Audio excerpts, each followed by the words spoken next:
Hi எல்லாரும் எப்படி இருக்கீங்க? Welcome back to Nisha recipe cooking channel. இன்னைக்கு நம்ம என்ன ரெசிபி செய்ய போறோம்னா 1 பாட் ரசம் சாதம் தான் செய்ய போறோம். இப்போ வாங்க அந்த ரெசிபி எப்படி செய்யணும்னு பார்க்கலாம்.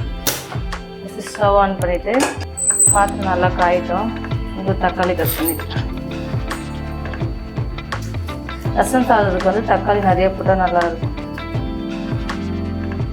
இப்போ பேன் வந்து காஞ்சிடுச்சு. ஒரு 3 ஸ்பூன் எண்ணெய் காஞ்சோடனே கடுகு, கொஞ்சோண்டு சீரகம், வரமிளகா, பச்சை மிளகா, அடுத்து கருவேப்பிலை. அடுத்து வந்து இதெல்லாம் வந்து நல்லா வதங்கினதுக்கப்புறம் நான் வந்து ஒரு 2 தக்காளி கட் பண்ணி எடுத்துருக்கேன். அந்த தக்காளி வதங்கிறதுக்கு வந்து நான் உப்பு சேர்த்துக்கேன். தக்காளி வதங்கிட்டு இருக்கோம். அதுக்கு நம்ம ரசம் போடுறோம். அதில் அந்த ரசம் போடுறது நான் என்னென்ன சேர்க்குறேன்னா மிளகு, மல்லி, சீரகம், வரமிளகா, கொஞ்சோண்டு பூண்டு. இந்த 4மே வந்து இப்போ அரைச்சிட்டு வந்துடலாம். அதே மாதிரி மல்லி வந்து ரசத்துக்கு வந்து நல்லா ஃப்ளேவர் கொடுக்கும். இப்போ பாருங்கள், ரசம் பவுடர் அரைச்சிட்டு வந்தாச்சு. நான் இந்த மாதிரி அரைச்சிருக்கேன்.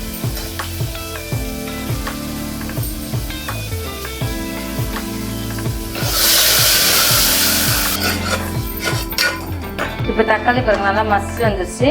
இதில் வந்து 1/4 டீஸ்பூன் மஞ்சள்தூள், நம்ம இப்போ அரைச்ச 2 ஸ்பூன் வந்து ரசப்பொடி,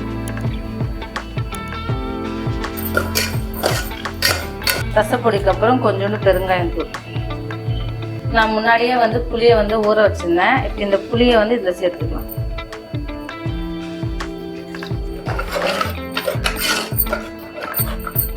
நான் இந்த ஸ்டேஜில் வந்து பூண்டை வந்து தட்டி சேர்த்துக்கிறேன்.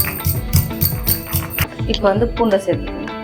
இப்போ வந்து நான் இந்த டம்ளர் தான் ரைஸ் சேர்த்துருக்கேன். நான் இந்த டம்ளரில் ஒரு டம்ளர் தான், நான் வந்து ஒரு 3 டம்ளர் தண்ணி சேர்த்துக்கிறேன். நீங்கள் நிறைய வேணாவும் நிறைய சேர்த்துக்கலாம். ஆனால் நான் வந்து எனக்கு ஒரு டம்ளருக்கு வந்து 3 டம்ளர் தண்ணி சேர்த்துக்கிறேன். உப்பு கரெக்டாக இருக்குது. இப்போ கொதி வந்ததுக்கப்புறம் நம்ம ரைஸ் சேர்த்துக்கலாம். பாருங்கள், ரசம் வந்து நல்லா கொதி வந்துடுச்சு. நான் அரிசியும் பருப்பையும் நான் முன்னாடியே நல்லா கழுவி வச்சுருந்தேன். அது இப்போ சேர்த்துக்கலாம். அவ்வளோ. இப்போ குக்கர் மூடி ஒரு 4-5 விசில் விட்டால் நம்ம வந்து 1 பாட் ரசம் சாதம் வந்து ரெடி ஆகிடும். குக்கர் போட்டு மூடி வச்சிடலாம். இப்போ ரசம் சாதம் வந்து ரெடி ஆகிடுச்சு. ரசம் சாதம் வந்து 4-5 விசில் வந்துடுச்சு. இதை ஆஃப் பண்ணிட்டு ஒரு சைடு வச்சு இப்போ நம்ம 1 பாட் ரசம் சாதம் ரெடி ஆகிடுச்சுன்னு சொல்லிட்டு நம்ம ஓப்பன் பண்ணி பார்ப்போம். இப்போ ரசம் சாதம் வந்து சூப்பராக ரெடி ஆகிடுச்சு. இந்த மாதிரி தனித்தனியாக இருந்தால் ரசம் சாதம் சாப்பிடும்போது நல்லாயிருக்கு. இது வந்து இப்போ சொல்லணும்.